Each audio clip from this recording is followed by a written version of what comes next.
Massimo Moglio, allenatore del Piemonte, finale terzo-quarto posto vinta 2-1 al Cardiopalmo, è il caso di dirlo, contro il Veneto.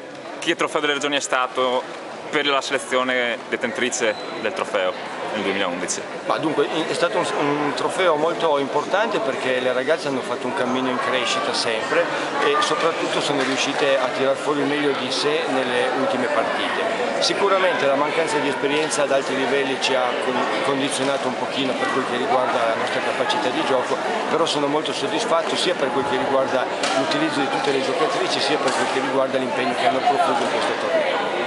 Qual è stata secondo te la partita migliore delle tue ragazze? Ma sicuramente quella con l'Emilia ieri, perché abbiamo avuto difficoltà nel secondo set e siamo stati capaci a riprenderci con una squadra che tecnicamente era molto quadrata e che comunque ci ha messo in difficoltà in parecchie situazioni.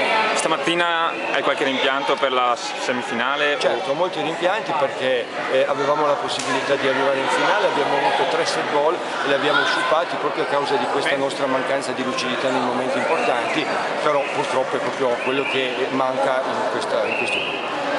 Stasera è finita l'avventura? Mi sembra che le ragazze se lo meritino, quindi è giusto che facciano festa.